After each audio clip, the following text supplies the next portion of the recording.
Up and running. It takes me a minute. Today we are making potatoes O'Brien. Let me know if you've ever heard of potatoes O'Brien. Curious to know. Checking all of our connections, making sure we are all set up.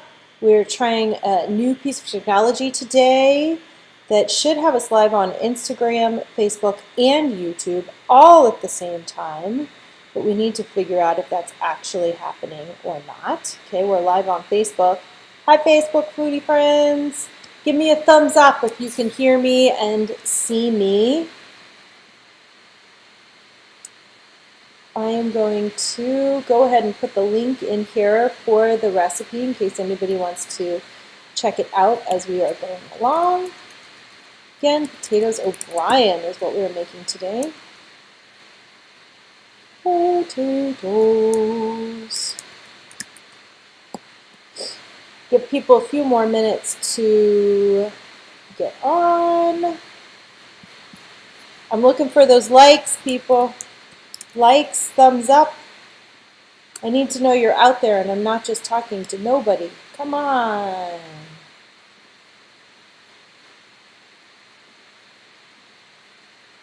Okay.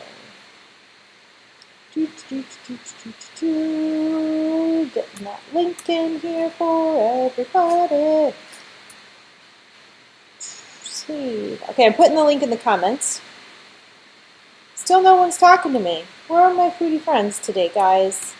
I need your love and support. I need your love and support. Okay, well, we're going to get started. Let's see here. We are, okay, so as far as I know, we're live everywhere. I'm hoping that's working out.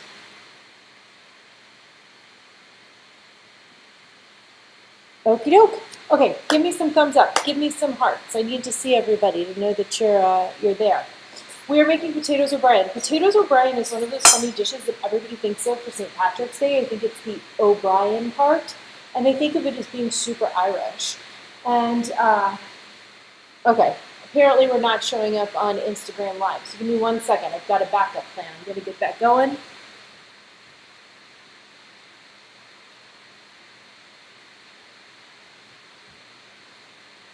Okay, Instagram Live is now up too. Hi, Instagram. Sorry for that. Helen of the West, sending you loads of sunshine. I need it today.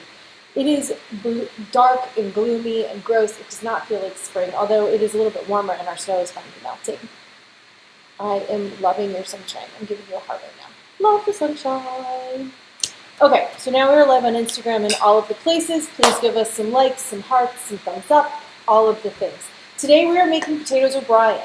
Potatoes O'Brien is thought to be an Irish dish. It gets really popular around St. Patrick's Day, but it doesn't actually come from Ireland. In fact, it comes from the U.S.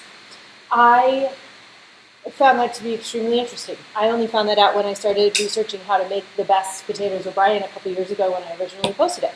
So it's actually just some random guy in a restaurant whose last name happened to be O'Brien. In fact, I think it was in Massachusetts, in Boston. That would make sense, right? There's a huge Irish population, Irish American population in Boston. So it got the name, and that's where we get potatoes O'Brien from. We're going to go ahead and get our, of course this is going to work. Oh, lock. I need to lock my fuel. Hold on here. There we go. We're going to get our pan up and running. So to start with potatoes O'Brien, obviously we need potatoes. Let me see here, stream of hands. I'm going to use my cool graphics here that I've got going up. Watch this. Bam. Do you have a favorite potato? Instagram, you're not going to see this. I'm sorry. We tried to get you up and running today, and it's just not working. We'll get this for you next week. Do you guys have a favorite potato? A lot of people really have a favorite potato. Like they just gravitate towards one type or the other. The one that I gravitate towards is a red potato. I like that the skin is not too thick and it's not too chewy like you get with a russet. I like that it adds color because I like to eat my rainbow. And I think that it actually has more flavor. It's also not as starchy, which means that it has lesser tendency to get a little gummy if it gets overmixed, but it also holds together for something like a fried potato recipe. I'm going to add oil while this is heating up. So I'm using cast iron today. Cast iron has a little bit less thick. This is a pretty well-seasoned pan, so I don't need a ton of oil. If you're using a regular skillet, especially stainless, you'll probably add closer to 2 tablespoons of some sort of a neutral oil with a really high smoke point. So peanut oil, canola oil, vegetable oil. Olive oil has a high smoke point, but not as good for this type of frying. You could probably do avocado oil too, but I'm going to use canola today. So I've got red potatoes. I already chopped them up. I've got a little tip for you. If you're going to chop your potatoes ahead of time, for whatever you're doing, whether it's French fries, just making them for dinner, whatever, they oxidize. So as soon as air hits these, they start to turn brown, and that brown doesn't go away when you cook them, and it can be kind of yucky and gross, and you don't want that. Nobody wants brown potatoes, right? So soak them in a little bit of salt water, cold salt water. This helps them not turn brown. These I chopped about an hour or two ago, and as you can see, they are not brown at all.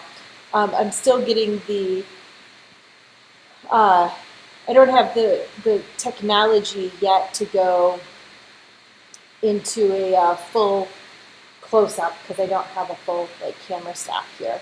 But I was trying to see if I could zoom in. I can't. I'm not that technologically advanced yet. Maybe someday soon I will be. Okay. Favorite potatoes? Who's talking to me about their favorite potatoes? Nobody? Bueller? No? Okay. Red potatoes, my favorite potato. This is about 3 to 4 medium potatoes. The great thing about potatoes, Brian, is totally forgiving. You can use 8 potatoes and you can use 1 potato. You can even use a leftover baked potato if you wanted to. But I've got fresh red potatoes, which means that they're going to take, they want sizzle. Nice. My other camera fogging up. I have an overhead camera here, and we've got water hitting hot oil, so that's going to be a little bit of a challenge. Hopefully we didn't get too much smudge on that screen. This time. I'm going to have to yell so you can hear me. Okie dokie. So red potatoes are in. That water hitting the oil is what you're getting the spit and sizzle from. If they're already cooked, you probably won't have to cook them for nearly as long. You want a screaming hot pan to get that nice crisp edge on your potatoes. The smaller you dice them, the faster they're going to cook. So if you like really big chunks, add a little bit of cooking time to the skillet. If you've got smaller ones, you can go a little bit faster. These are about a medium, so they'll probably take 7 to 8 minutes to really brown up well. And then, just like when you're browning meat, you want to let it sit. So I want to move it around just to make sure that the most surface space is covered on the hot skillet. I hope you guys can hear me. Can you guys give me a thumbs up or a heart or something if you can hear me? Because now I feel like I'm yelling over the sizzling of potatoes. Check that camera, too. So I'm going to let it sit here so it gets a nice brown. It wants a nice char. That browning causes a chemical reaction in your potatoes. And that chemical reaction changes the whole flavor profile. It adds richness and sophistication and all the yummies to your food. You can do that with anything, not just meat. You can do it with nuts. You can do it with vegetables. You can even do it with fruit. It is an amazing technique that can be used on virtually anything, even spices, to bring out more flavor into things. I let them go for just a few minutes, and now I'm going to go and move them around. As you can see here, need headphones today. Wow! Hot potato, hot potato, hot potato! You can see here from your overhead camera on a few of these, we've got a nice brown going on.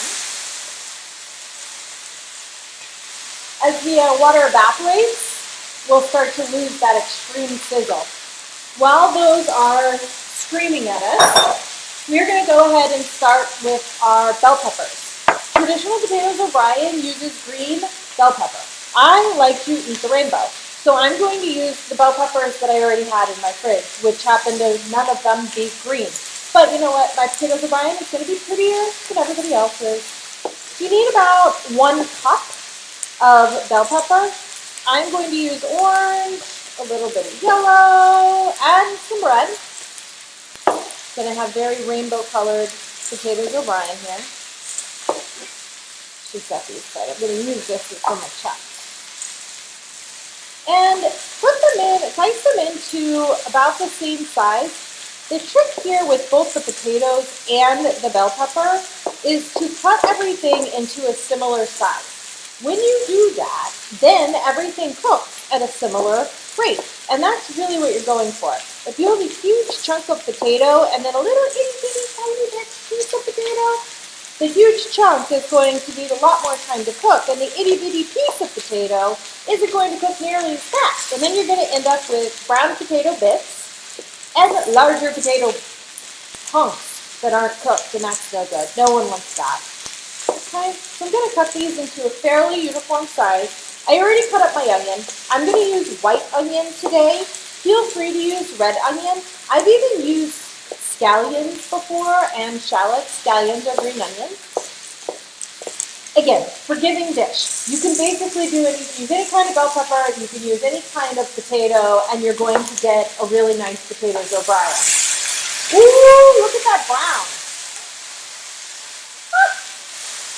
I'm getting all excited. Potatoes make me really excited, foodie friends. Potatoes are one of those things that I could probably eat every day for the rest of my life and never get tired of. They're a blank slate, and you can do so many things with them. So going back to red potatoes and why I like red potatoes so much, I like the skin. I like that it's more edible. It's not as chewy as something like a Yukon or like a russet. But red potatoes actually have more nutrients in them. And in all potatoes, regardless of what kind, the majority of the nutrients are actually in the skin, which is funny because that's the part that people don't eat. It's high in vitamin C, and if you're like me and you're worried about getting wrinkles and all that good stuff, it helps your immune system, but it also helps with aging. And it has a ton of dietary fiber. And dietary fiber not only keeps you all regular, but it also helps keep you feel full. And it's a complex carbohydrate. So yes, it is starchy, and yes, it is a carbohydrate, but it's the good kind of carbohydrate, not the plain white pasta kind of carbohydrate. Not that I have anything against plain white pasta, because I love my pasta too. But I can feel better about eating my carbohydrates and my starches if it's in the form of a potato, specifically red potato. This potato also isn't as starchy. If you were going to be using something like a Yukon Gold and try to use the same technique, they're a little bit more buttery and they're going to start to fall apart. Now, if you like that texture, kind of like a half-fried potato, half-mashed potato, which is perfectly fine, which is different, go ahead and use a little bit more of a smooth, buttery potato. It's just not excellent for this type of thing. Yukon Gold, great for mashed potatoes. Excellent for mashed potatoes. Not as good for the fried potato just because of that starch content. We're going to keep frying these up. Oh, look at that brown. There's nothing that makes me more excited than a nice browned food. We're giving these potatoes a little bit of a head start. You can hear the sizzle's wearing off, which is good. That means that the water is evaporating out of them. So they are getting to the point where they're really starting to cook. And in fact, had I been thinking ahead, knowing that I had just taken them out of their salt bath there, I probably should have dried them off a bit before I added them to the cast iron pan. Lots. This is Savor Experiments. We're experimenting with things, and I am a real person and a real home cook doing real things, and sometimes we make mistakes. All of us make mistakes. It just happens that way. Okay. I am going to put all these peppers in here. So back to the onion, I'm using white onion, a little bit more pungent. If you want a more mild onion flavor, go for a scallion or a shallot. You can even take out the onion altogether if you really want to. Now they're starting to burn. I like a little bit of char, but I don't want them to be burnt, you know?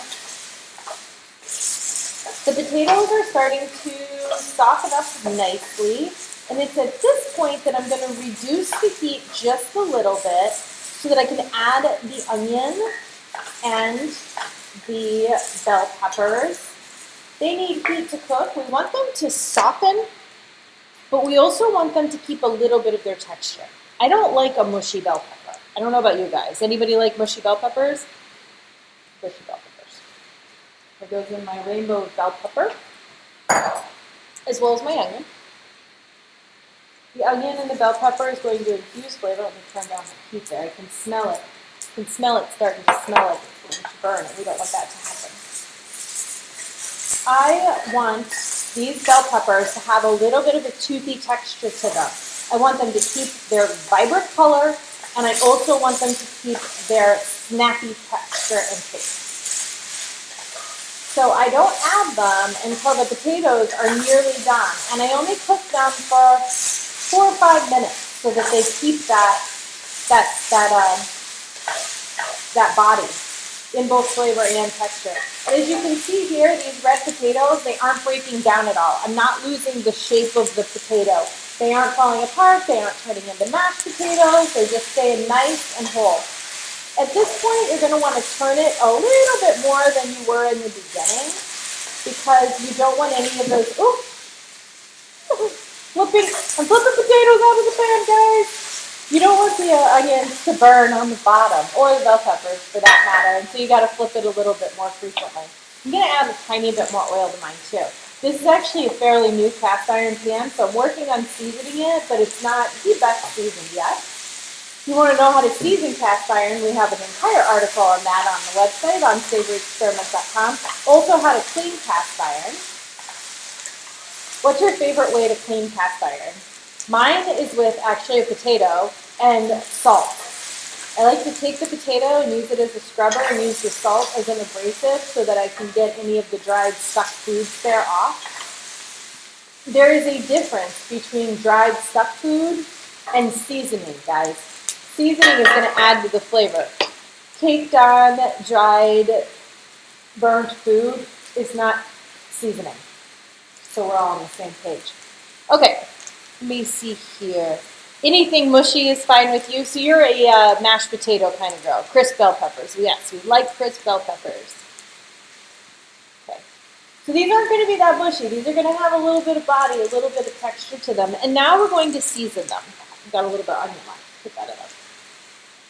I would usually season these with a fine sea salt. Fine sea salt, I know you guys know I always like my coarse kosher. Fine sea salt, because of the fact that it doesn't have enough time to dissolve in the mixture, and we want it to evenly disperse.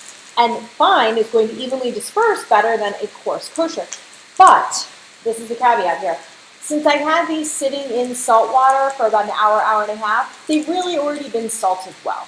And I don't want them to be too salty. I can always add more salt when I serve them, a sprinkle of Maldon sea salt. I cannot take salt away. So I'm going to wait until the very end to see if I need more salt. But I am going to add a couple of grinds of black pepper. Fresh pepper. Always use freshly ground black pepper. Pre-ground pepper doesn't have much of a peppery flavor at all. It's convenient, but it kind of tastes like sawdust, and that's no good either. No sawdust food. Why add it if you aren't going to actually get the flavor of pepper in there? And now, guys, I'm going to introduce you to my secret ingredient. My secret ingredient is the most butchered name in all of ingredients in the entire kitchen. Worcestershire sauce. Worcestershire? Worcestershire? Everybody mutilates it. It's one of my favorite things to watch when they're doing live cooking segments because everybody messes up the name. And it's fine because everybody laughs because you know you do it too. So have a giggle. This is my secret ingredient. If you don't know what this is, it's actually from England. It is great with beef. In fact, it's one of the ingredients that I use the most in the new beef cookbook that's coming out. It has vinegar, it has molasses, it has sugar, it has garlic powder, it has a whole bunch of flavors. It is rich, it is robust, and it adds amazing flavor to marinades and also to potatoes O'Brien. I'm going to use about a tablespoon. You know me, I wing it. And it is going to give your potatoes O'Brien that, what's in this flavor? Because it's unexpected and it's unusual. But it adds a richness that you just can't get anywhere else. It's a little bit sweet and it's a little bit tangy from the vinegar. I just keep flipping potatoes out. Sorry, make a mess. Who else makes a mess when they're cooking? Make a mess when you're cooking? Tell me in the comments. Yes or no? Are you a clean cook that cleans as you go? I try to, but when we're doing this, it's a little bit more challenging. I'm going to give that a minute to really soak in. And then we're going to be done. Our potatoes O'Brien are done. You can serve them for breakfast, brunch. We're actually going to have these for dinner tonight, so I'm going to just put them in the cast iron straight into the fridge and reheat them later. You can also do a ton of variations on them. You can use fresh garlic, add a little bit more garlic powder if you want to. I've seen celery added to this, as well as other vegetables if you're trying to sneak some veggies in for your kids or your husband. Say. You can take out the onion, you can take out the bell pepper, then you just have fried potatoes. But whatever, who cares? Fried potatoes are amazing too. You can do fresh herbs. Fresh parsley is great. You can even do basil, oregano, anything your heart desires, and it can be an excellent customization to your own potatoes O'Brien. And then you won't call them potatoes O'Brien. We'll call these potatoes au formicola. Doesn't have quite the same ring, does it? Let me get a fork out. I'm going to taste these bad boys, tell you how we did. Get a bite of potato. Some of my pieces here aren't fully cooked, but it'd be really boring if you just watched me saute potatoes all day. So I'm going to try and, ooh, that's steaming. I'm going to try one of the smaller bits for you. So. There's nothing worse than burning your mouth and then everything else you eat being a complete disaster because your mouth hurts.